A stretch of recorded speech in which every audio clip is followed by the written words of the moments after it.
Looking forward to the carnival, which of course gets underway in just a couple of weeks' time at Meydan on the 2nd of January. And the horses are here, or plenty of them are. In fact, from Scandinavia, we have what I think is a record turnout, 28 horses.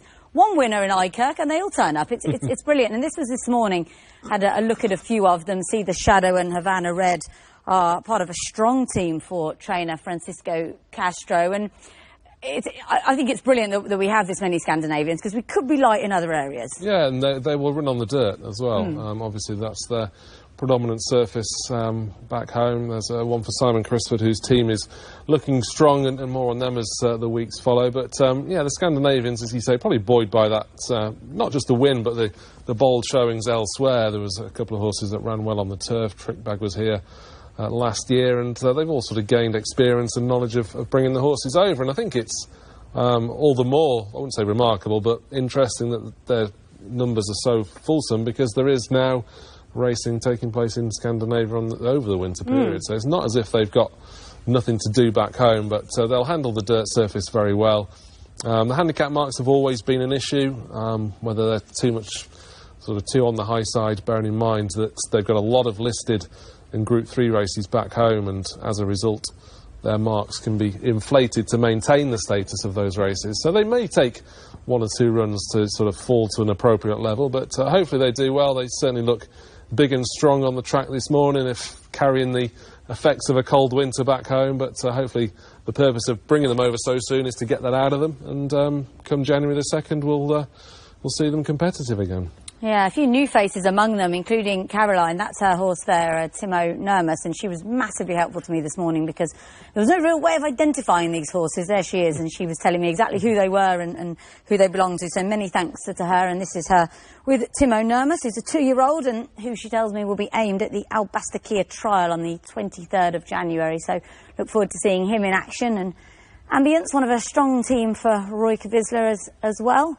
And Hickey, I suppose I'm not going to tempt fate with you, Lady Palmer, but all the sort of domestic owners here, people with horses during the main part of the season, the aim is to get to the carnival and take on these guys. Of course it is, yeah. I mean, that's the dream, isn't it? You want to have a horse that's good enough to compete at the highest level, and we're better than at the carnival. So when buying these horses, I think all owners have that one eye on the carnival. And yeah, like I say, we don't want to tempt fate or anything yet, but yeah, it's always would be nice if it happened, and who knows, if it doesn't happen this year, then it may happen another year. So that's racing, isn't it? You've got to keep going. You've got to keep moving forward. Yeah. I understand that the sort of English and Irish horses will arrive roughly the 23rd, 24th, and then another batch sort of about the 30th, and then we hope to have a good string from Neil arrive later on in January. So plenty of carnival horses to bring you over the next few weeks. Stay tuned to us here on The Winning Line, and looking forward to seeing how they all get on and how they indeed mesh in together. This is Team Scandinavia. What's that main horse that absolutely romped away with their main race? Square de Lunes, he's here. Yeah, he's coming, yeah. Yeah, he wasn't out this morning, or indeed if he was out this morning, he beat me to it. The Turkish horses have also arrived, but I don't think have cleared quarantine yet, and the Koreans are here. But they went out at the crack of dawn, and I'm afraid I wasn't quite up that early to get shots of them. But good to see this fellow back. Quarterback, last seen here in 2016. And Rune Horgan actually retired from training, and he's been talked back into it. He just has one horse here for the carnival. So good luck to him with Quarterback, who has been effective here before on the turf.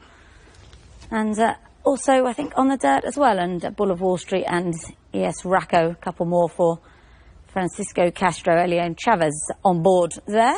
And I'm sure he'll be chasing rides outside of the carnival as well. So that's a little look at the action at Meydan this morning.